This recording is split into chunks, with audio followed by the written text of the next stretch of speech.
اس کے پس منظر کیا ہے شب قدر کہ اللہ رب العزت نے یہ رات کیوں دی ہے؟ اس کے مختلف اسباب ہیں، مختلف وجوہات ہیں۔ اللہ کے رسول صلی اللہ علیہ وسلم ایک مرتبہ ایسے بیٹھ کر کچھ سوچ رہے تھے پچھلی امتوں کے بارے میں۔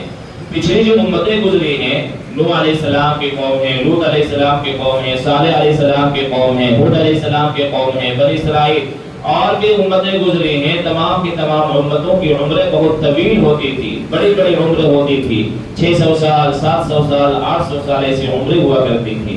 خود اللہ رب العزت نے قرآن مجید میں فرمایا کہ نوح علیہ السلام 950 سال اپنی امت میں انہوں نے دعوت و تبلیغ کا کام کیا، 950 سال۔ تو اندازہ کیجئے کتنی لمبی لمبی عمریں ہوتی تھی۔ اور ہم لوگوں کی عمر کیا ہے؟ ہم لوگ مشکل سے 60 سال، 70 سال، 80 سال، اور پہلے کے جو عمر دراز لوگ، بوڑھے لوگ ہیں ماشاءاللہ، وہ ہٹے کٹے اور پیور کھائے پیے ہیں، تو ابھی 90 سال، 100 سال جو ہے بہترین سے زندگی گزار رہے ہیں۔ اور ابھی جو عمر ہے ہم لوگ وہ 50 سال، 60 سال کے اندر جو ہے کمزوری آ جا رہی ہے اور آدمی بوڑھا ہو جا رہا ہے۔ تو 70-80 سال اس امت کی عمریں ہیں۔ اللہ کے رسول صلی اللہ علیہ وسلم کو بڑی فکر لاحق ہوئی، بہت زیادہ ہے کہ ٹینشن ہوا کہ میری امت کی عمریں کم ہیں اور پچھلی امتوں کی عمریں بہت زیادہ ہیں، تو آخرت میں جب موازنہ ہوگا، تلنا ہوگا، تو میری امت کی عمر کم ہونے کی وجہ سے عبادت بھی کم ہوگی، عبادت بھی کم ہوگی۔ یہ فکر میں تھے کہ اللہ رب العزت نے لیلۃ القدر کے بارے میں سورہ نازل فرمائی کہ آپ فکر نہ کریں، آپ غم نہ کریں۔ اگر لیلۃ القدر، شب قدر، ایک رات اگر کسی کو میسر ہو جاتی ہے تو 83 سال عبادت کرنے، 83 سال اور اس سے زیادہ اللہ کتنا دے گا وہ ہم لوگ نہیں جان سکتے ہیں۔ 83 سال سے زیادہ اللہ رب العزت کی عبادت کا ثواب ملے گا۔ اندازہ کیجئے اگر کوئی آدمی اپنی زندگی میں 10 رات اگر حاصل کر لے، 10 رمضان اگر وہ صحیح سے جاگ لے اور 10 رمضان وہ قدر کر لے اخیر کے عشرے میں یا پورے مہینے کی، تو اللہ رب العزت کتنی زیادہ اس کی نام اعمال میں اجر اور ثواب اور نیکیاں لکھے گا، ہم لوگ اس کا اندازہ بھی نہیں کر سکتے میرے بھائیوں اور دوستوں۔ دوسری بات یہ ہے کہ صحابہ کرام رضی اللہ تعالیٰ عنہم اجمعین جو کہ حریص تھے، صحابہ کرام بڑے لالچی تھے، بڑے حریص تھے، بڑے لالچی تھے، لیکن کس چیز کے لالچی تھے، کس چیز کے حریص تھے؟ وہ نیکیوں کے حریص تھے، نیک اعمال کے حریص تھے، وہ ثواب اور اجر کے لالچی تھے۔ تھوڑا سا کہیں موقع ملتا فوراً اس پر جھپٹ پڑتے اور اپنی جھولی میں وہ نیک اعمال اور اجر ڈال لیتے۔ تو صحابہ کرام رضی اللہ تعالیٰ عنہم اجمعین کے درمیان میں پیارے آقا صلی اللہ علیہ وسلم ایک مرتبہ بنی اسرائیل کے معمولات اور بنی اسرائیل کے لوگوں کی عبادت کے بارے میں اور ان لوگوں کا تذکرہ فرما رہے تھے، تو فرمایا ایک بنی اسرائیل کا ایک آدمی وہ 500 سال صرف اور صرف اللہ کے راستے میں قتال کرتا رہا، 500 سال کنٹینیو اور لگاتار۔ صحابہ کرام کو بڑا تعجب ہوا کہ وہ لوگ 500 سال کوئی رات کی عبادت کر کے گزار دیتا ہے، کوئی 500 سال اللہ کے راستے میں نکل کے وہ قتال کرتا ہے، اور ہم لوگ تو 50-60 سال کی عمر ہے، ہم لوگ ان کا کہاں مقابلہ کر پائیں گے، ہمارا کیا ہوگا آخرت میں؟ تو اللہ رب العزت نے ان کی فکر کی وجہ سے شب قدر کی فضیلت اور اہمیت اور عظمت کے اوپر اس سورہ کو نازل فرمایا۔ تو میرے بھائیوں اور دوستو، ہم لوگوں کی ایک بڑی ذمہ داری ہے، اپنے اندر حرص ہونی چاہیے، اپنے اندر لالچ ہونی چاہیے، اپنے اندر طمع ہونی چاہیے کہ ہم لوگ بھی کل آخرت میں ہمارے درجات بلند ہو۔ تب تمام صحابہ اور یا بزرگان دین، علماء کرام، بڑے بڑے بزرگان دین کو جب بڑے بڑے اعمال مل رہے ہوں تو کم سے کم ہماری جھولی میں بھی کچھ عمل آئے جو ہم اللہ کو دکھلا سکے، اللہ کو خوش کر سکے۔ اس لیے شب قدر کا اہتمام انتہائی ضروری ہے۔ اللہ کے رسول صلی اللہ علیہ وسلم پوری زندگی اخیر کے عشرے میں مسجد میں اعتکاف کرتے تھے۔ ایک رمضان تو پہلے کے 10 ایک عشرے میں اعتکاف کیا تو فرمایا کہ ابھی شب قدر نہیں ملی ہے۔ دوسرے عشرے میں اعتکاف کیا، فرمایا کہ اب اس کو آخر عشرے میں جو ہے اس کو تلاش کرو۔ پھر آخر پورے مہینے کا اعتکاف فرمایا اور صحابہ نے آپ کے ساتھ اعتکاف فرمایا۔ اور یہ شب قدر اللہ کے رسول صلی اللہ علیہ وسلم بتلانے ہی والے تھے، لیکن ایک نحوست والے عمل کی وجہ سے اتنی برکت والی رات کی تعین ہم سے اٹھائی گئی میرے بھائی اور دوستو۔ اور وہ نحوست والا عمل کیا ہے؟ آپس کا جھگڑا جھگڑا ہے، آپس کا کینہ ہے، آپس کی لڑائی ہے۔ اللہ کے رسول حضرت جابر رضی اللہ تعالیٰ عنہ فرماتے ہیں خرج رسول اللہ صلی اللہ علیہ وسلم لیخبرنا بلیلۃ القدر فتلاحى رجلان من المسلمین۔ حضرت جابر رضی اللہ تعالیٰ عنہ فرماتے ہیں کہ اللہ کے رسول اپنے حجرے مبارک سے ہم لوگوں کو شب قدر کے بارے میں کہ کون سی رات میں وہ آتی ہے وہ بتانے کے لیے اللہ کے رسول ہم لوگوں کے پاس تشریف لا رہے تھے، تو راستے میں دو آدمی آپس میں لڑائی کر رہے تھے، جھگڑا کر رہے تھے۔ اللہ کے رسول صلی اللہ علیہ وسلم صحابہ کرام کے درمیان آئے اور فرمایا کہ میں تم لوگوں کو بتلانے کے لیے آ رہا تھا، لیکن ان لوگوں کی لڑائی کی وجہ سے اس رات کی تعین اللہ رب العزت نے اٹھا لی ہے۔ اب تمہارے لیے بہتر ہے کہ اس کو طاق راتوں میں تلاش کرو، آخر کی راتوں میں تلاش کرو۔ میرے بھائی اور دوستو، اتنی اہم رات، اتنی عبادت والی رات، اتنی فضیلت والی رات صرف اور صرف لڑائی کی وجہ سے یہ جیسے حدیث کی بنیاد پر ہم لوگوں سے یہ تعین اٹھا لی گئی اور یہ برکت والی رات کا حصہ اٹھا لیا گیا۔ تو میرے بھائی اور دوستو، ہم لوگوں کو آپس میں میل ملاپ اتحاد کا سبق بھی یہ حدیث دیتی ہے۔ دوسری بات یہ ہے کہ یہ جو اخیر عشرے میں ایک اعتکاف کا بھی عمل ہے۔ اعتکاف کے مطلب ہوتا ہے ٹھہرنا۔ جیسے کوئی آدمی جیسے دھرنا دے دیتا ہے کہ جب تک میری مراد میری مانگ پوری نہیں ہوگی ہم دھرنے سے ہٹنے والے نہیں ہیں۔ معتکف کیا کرتا ہے؟ معتکف اپنا بوریا، بسترا، کھانا پینا سب لا کر مسجد میں اللہ کے دربار میں دھرنا دے دیتا ہے کہ اللہ جب تک میری بخشش نہیں کرے گا، جب تک مجھے معاف نہیں کرے گا، جب تک میری مغفرت نہیں کرے گا، جب تک مجھے شب قدر کی نعمت والی رات نہیں دے گا، میں یہاں سے ٹلنے والا اور ہٹنے والا نہیں ہوں۔ وہ اعتکاف کرنے والا انسان، اعتکاف کرنے والا بندہ اگر وہ سویا ہوا بھی رہتا ہے تو اس کا سونا بھی عبادت میں اور اعتکاف میں شمار ہوتا ہے، وہ عبادت میں شمار ہوتا ہے، ذکر میں شمار ہوتا ہے۔ میرے بھائیوں اور دوستوں، اعتکاف اتنا بڑا عمل ہے، اتنا بڑا عمل ہے کہ اللہ کے رسول صلی اللہ علیہ وسلم نے ارشاد فرمایا من اعتکف یوما ابتغاء وجہ اللہ جعل اللہ بینہ وبین النار ثلاث خنادق۔ اللہ کے رسول نے فرمایا کہ ایک آدمی اگر صرف اور صرف ایک دن کے اعتکاف کرتا ہے اللہ کی رضا کے لیے، اللہ کی رضا، ہر عمل میں اللہ کی رضا اور خوشنودی یہ شرط ہے۔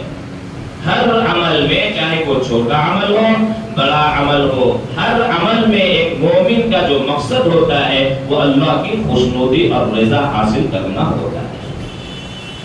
اللہ کے رسول نے فرمایا کہ جو آدمی ایک دن کا اعتکاف بھی اگر وہ اللہ کی خوشنودی کے لیے کرتا ہے، اللہ رب العزت اس کے درمیان اور جہنم کے درمیان 3 خندقیں حائل فرما دیتے ہیں۔ اللہ رب العزت اس کے درمیان اور جہنم کے درمیان 3 خندقیں حائل فرما دیتے ہیں۔ وَكُلُّ خَندَقٍ أَبْعَدُ مِمَّا بَيْنَ السَّمَاءِ وَالْأَرْضِ، اور ایک خندق کی مسافت آسمان و زمین کے درمیان کی ہے۔ ایک خندق کی مسافت آسمان و زمین کے درمیان کی ہے۔ تو میرے بھائیوں اور دوستوں، اندازہ کیجئے جو آدمی اگر وہ 10 دن کا اعتکاف اگر مسجد میں کر لیتا ہے، یا جو خوش نصیب بندہ وہ سالوں سے اعتکاف کر رہا ہے اور اپنا ایک اخیر کا عشرہ قربان کرتا ہے، دنیا داری چھوڑ کر، دنیا کی مشغولیت کو چھوڑ کر اللہ کے دربار اور دربار میں آ کر وہ ٹھہر جاتا ہے اور دھرنے میں بیٹھ جاتا ہے، تو میرے بھائیوں اور دوستوں اندازہ کیجئے اس خوش نصیب بندے کے اعمال نامے میں کتنے اجر، کتنی نیکیاں آ رہی ہوں گی، کیا کیا اللہ رب العزت نواز رہا ہوگا۔ تو یہ اخیر کا جو عشرہ ہوتا ہے اعتکاف والا بھی عمل ہوتا ہے کہ جو بندہ اعتکاف، اللہ کے رسول صلی اللہ علیہ وسلم نے ارشاد فرمایا کہ المعتکف یعتکف الذنوب، کہ اعتکاف کرنے والا بندہ وہ گناہوں سے بچتا ہے، گناہوں سے رکتا ہے۔ ظاہر سی بات ہے جو بھی آدمی جتنا بھی نیک ہو، جب وہ مارکیٹ اور بازار میں جاتا ہے، لوگوں کے ساتھ ملتا ہے، دکانوں میں جاتا ہے، دکانداری کے لیے بیٹھتا ہے یا لوگوں کے ساتھ میل جول کرتا کرتا ہے کچھ نہ کچھ چھوٹی موٹی باتیں ہو جاتی ہے، آنکھ بہک جاتی ہے، کبھی زبان پھسل جاتی ہے، کبھی ہاتھ بہک جاتا ہے، کبھی زبان سے الٹی سیدھی باتیں نکل جاتی ہے، کبھی آنکھ کا نشانہ غلط ہو جاتا ہے، ادھر ادھر پڑ جاتی ہے۔ تو میرے بھائیوں اور دوستوں، ہم سے چھوٹا موٹا گناہ، صغیرہ گناہ یا کبیرہ گناہ اللہ معاف فرمائے کبھی نہ کبھی ہو جاتا ہے، لیکن جو بندہ اعتکاف میں مسجد کے اندر 10 دن اگر بیٹھ گیا تو تمام گناہوں سے وہ بچ جاتا ہے، تمام گناہوں سے بچ جاتا ہے۔ اس لیے کہ ابھی وہ مارکیٹ میں جا نہیں رہا ہے، لوگوں سے مل نہیں رہا ہے، وہ دکان میں کچھ خریدنے جا نہیں رہا ہے، کچھ بیچنے جا نہیں رہا ہے، وہ بازار کا چکر لگا نہیں رہا ہے، تو وہ 10 دن کے اندر تمام گناہوں سے بچتا ہے۔ اور دوسرا جو اس کو فضیلت اور اس کی اہمیت ملتی ہے، اللہ کے رسول نے فرمایا وَيَجْرِي لَهُ مِنَ الْأَجْرِ كَعَامِلِ الْحَسَنَاتِ كُلِّهَا، کہ اعتکاف میں بیٹھنے والے بندے وہ محروم نہیں ہوتا ہے اعمال سے۔ اگر وہ اعتکاف سے پہلے جو عمل کرتا تھا اعتکاف میں بیٹھنے کی وجہ سے عمل نہیں کر پا رہا ہے تو اس کو تمام وہ اعمال جو کرتا تھا اس کا ثواب ملے گا۔ یا دوسرے لوگ جو اعتکاف میں نہیں بیٹھے ہوئے ہیں، دوسرے لوگ جو نیک اعمال کر رہے ہیں باہر میں، ان تمام اعمال کا اجر و ثواب اعتکاف میں بیٹھنے والے کو ملے گا۔ کیا ملے گا؟ اعتکاف میں بیٹھنے والا اب جو ہے کسی کی عیادت نہیں کر سکتا ہے، کسی کے جنازے کی نماز کے لیے قبرستان نہیں جا سکتا ہے، کسی کی مدد باہر نکل کر نہیں کر سکتا ہے، کہ اور بہت سارے ایسے اعمال ہیں جو اعتکاف میں بیٹھنے والا نہیں کر سکتا ہے۔ لیکن میرے بھائیوں اور دوستوں، ان تمام اعمال کا اجر و ثواب بیٹھنے والے بندے کو اللہ رب العزت عطا فرماتا۔ اندازہ کیجیے کتنی اہمیت ہے۔ بعض صحابہ کرام، بعض تابعین، اولیاء کرام کی زندگی کی تاریخ ان کی سیرت میں لکھا ہوا ہے۔ سعید ابن مسیب، امام شافعی، حضرت قتادہ، سعید ابن جبیر، امام حضرت عمر فاروق رضی اللہ تعالی عنہ، حضرت عثمان غنی رضی اللہ تعالی عنہ، حضرت علی رضی اللہ تعالی عنہ، حضرت امام بخاری کے استاد امام ابو حنیفہ رحمۃ اللہ علیہ کے شاگرد عبداللہ بن مبارک رحمۃ اللہ علیہ، اور بڑے بڑے جو تابعین اور محدثین اولیاء کرام اور مفسرین جن کی زندگی کا پورا مقصد تھا حدیث کی خدمت کرنا اور تفسیر کی خدمت کرنا، لیکن جب رمضان آتا تمام کاموں کو، تمام اعمال کو چھوڑ کر صرف اور صرف وہ عبادت اور قرآن کی تلاوت میں لگ جاتے میرے بھائی اور دوستوں۔ اور اخیر عشرے میں تو کسی سے بات چیت بھی کرنا وہ لوگ گوارا نہیں کرتے، اور اخیر عشرے میں کسی کے بارے میں آتا ہے کہ ہر رات کوئی ایک قرآن ختم کرتا، کوئی 3 دن میں ایک قرآن ختم کرتا، کوئی صبح اور رات کو ملا کر ایک قرآن ختم کرتا، کوئی 100 رکعت نفل میں قرآن ختم کرتا، اور ہر دن آخر عشرے کے ہر دن میں 10 یا 20 قرآن ختم کرتا۔ میرے بھائی اور دوستوں، کرنے والے کے لیے کوئی مشکل کام نہیں ہے۔ جب انسان کرنا چاہے گا، جب انسان کے دل میں طلب پیدا ہوگی، جب انسان کے دل میں آرزو اور تمنا پیدا ہوگی، اللہ رب العزت اس کے لیے آسان فرما دیتا ہے، اس کے لیے راستہ ہموار کر دیتا ہے، اس کے لیے مناسب و ماحول بنا دیتا ہے۔ لیکن کرنے والا انسان ہونا چاہیے اور ایک تمنا اور امنگ دل میں ہونی چاہیے۔ میرے بھائی اور دوستوں، ہم لوگوں بھی اپنا محاسبہ کریں کہ 15 رمضان المبارک کے عظیم الشان ایام گزر گئے ہیں۔ 15 رمضان 15 دنوں میں ہم نے کتنا قرآن پڑھا، ہم نے کتنا ختم کیا، ہم نے کتنی عبادت کی، ہم نے کتنا بار تہجد پڑھا، ہم نے کتنے اوابین پڑھے، ہم نے کیا عمل کیے، یہ محاسبہ کرنے کی ضرورت ہے۔ اس لیے کہ اللہ رب العزت یہ مہمان ہمارے ساتھ بھیجا ہے، یہ مہمان جا کر اللہ کے سامنے کارگزاری بتائے گا، تو ہماری کارگزاری اللہ کے سامنے کیا پیش ہونے والی ہے، اس کی تو فکر اور اس کا محاسبہ ہمارے تصور ہمارے دلوں میں ہونا چاہیے۔ میرے بھائی اور دوستوں، اگر ناقدری ہو گئی ہے، اگر غفلت ہو گئی ہے، اگر سستی ہو گئی ہے، تو آخر عشرے میں اس کی تلافی کی جا سکتی ہے۔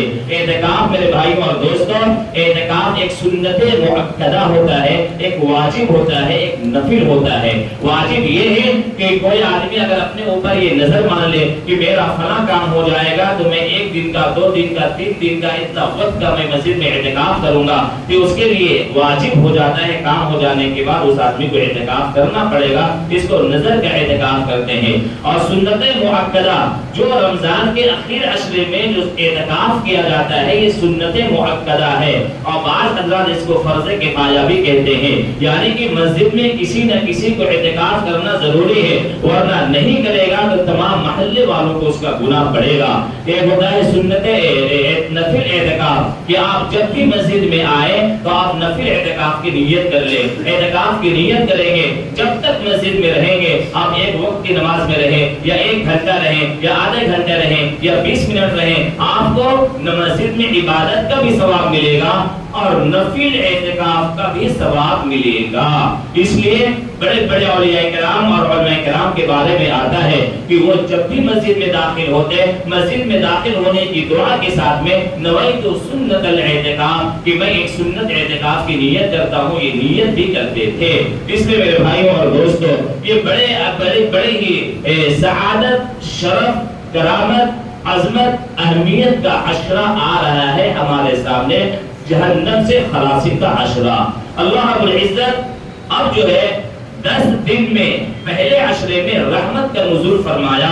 رحمت کے نزول کے ذریعے سے ہمارے گناہ دھلے، اللہ تعالیٰ معاف فرمایا. اب معاف فرمانے کے بعد جہنم سے آزادی فرمائے گا. اس لیے میرے بھائیوں اور دوستوں اپنے اوقات کو ہم رمضان کے مبارک مہینے میں زیادہ سے زیادہ، اگر آدمی اللہ نے آپ کو وقت دیا ہے، فرصت دیا ہے، یا فرصت نکالیں، آپ اعتکاف کریں. مسجد میں اعتکاف کریں گے آپ کو انشاءاللہ بہت زیادہ آپ کو نیکیاں ملے گی، اجر ملے گا، ثواب ملے گا، اللہ کی رحمت نازل ہوگی اور دعائیں قبول ہوتی ہیں. جب اعتکاف میں بیٹھنے والا بندہ اللہ کے سامنے دعا کرتا ہے، ظاہر سی بات اعتکاف میں بیٹھا ہے تو وہ صلاۃ الضحیٰ بھی پڑھے گا، اوابین بھی پڑھے گا، تہجد کی نماز بھی پڑھے گا، قرآن کی تلاوت بھی کرے گا. 24 گھنٹہ اس کو تمام معاملات جو ایک ولی کر سکتا ہے، اس اعتکاف میں بیٹھنے والے بندے کو تمام کے تمام وہ معاملات اس کو حاصل ہوں گے. جب وہ کرے گا اللہ رب العزت اس کے بیٹھنے کو رحمت کی نگاہ سے اور مہربانی کی نگاہ سے دیکھتا ہے اور اعتکاف والے بندے کی دعاؤں کو قبول کرتا ہے. اسے بہت پیار سے اللہ رب العزت دیکھتا ہے.